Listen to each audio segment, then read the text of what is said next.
Hey guys, welcome back to my channel. So as some of you may know, my day job is being a podiatrist, and a question that I keep getting from patients is there a secret to being pain-free during a long day or night in high heels? Now, the short answer, pain-free, no, because there is no substitute to wearing good supportive shoes. But there are some ways that you can make your feet feel dramatically more comfortable, and I'm going to share some of those tips with you today. So the first tip that I want to give you is about shoe fit. I'm not talking necessarily about size fit, but more so how much your foot has in contact with the shoe. So I see a lot of people wearing high heels, and I have noticed that the arch of their foot is not in contact with the arch of their shoe, and there's a little gap underneath their foot. Having this gap underneath the arch of your foot dramatically increases the pressure on the balls of your feet and the heel because it creates a tripod effect.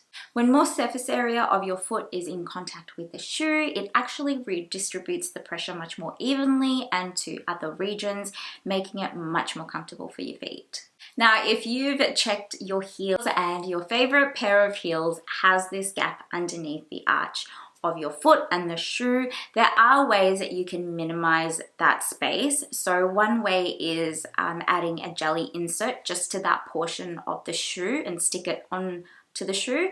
The only issue with this is jelly inserts, they can move around, particularly with high heels because it's on an angle.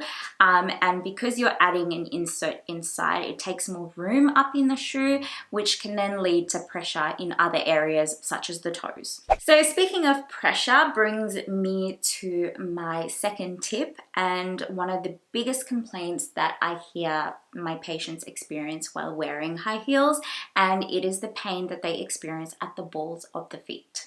Now, there's two parts to this, and the first part is very obvious, and it is that the lower the heel height, the less pressure that you will feel at the balls of the feet. However, if you do not want to compromise the height of the heel, the pain that you experience at the balls of the feet cannot be eliminated, but only reduced. And the way I like to reduce the pressure in this area is by using adhesive felt padding. So this type of felt padding, which I use in private practice for different things, it's specifically designed to stick on the skin of your feet, and I'll link some places down below in the description bar where you can purchase it. So essentially what I like to do is cut out little circles of felt padding and stick them onto the head of the metatarsal, so essentially the balls of your feet. So I just like to feel out for the most prominent parts of the ball of the foot, so you can feel where the bone is, and just cover that area with that circle of felt padding. Now, with this felt padding, you can get different thicknesses.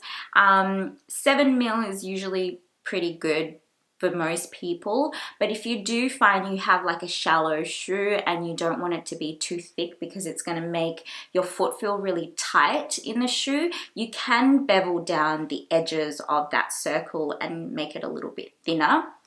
And then once you've got that stuck on, if you feel like it's going to move around, you can adhere some adhesive film on top of it, or even some sports tape, so the padding doesn't move around while you're walking in your heels.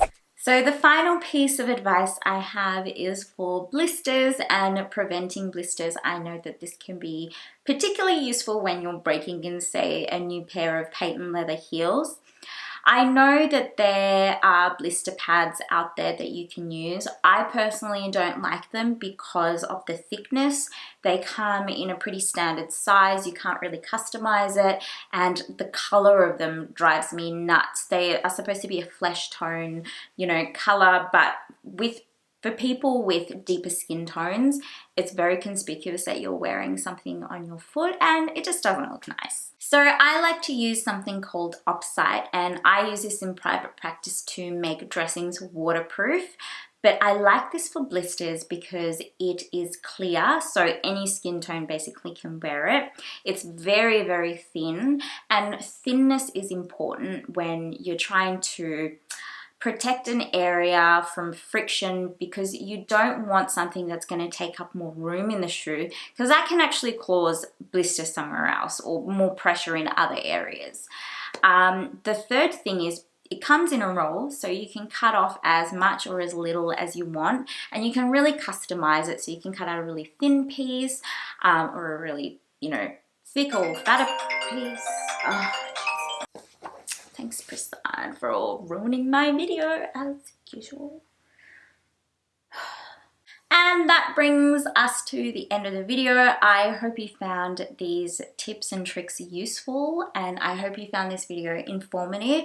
If you want to know more secrets about the feet and how to, any other foot stuff, let me know and I can make more videos, because I've got heaps of tips and tricks with about feet. Please like this video and subscribe to my channel if you're new, and I will catch you guys in my next one. Bye.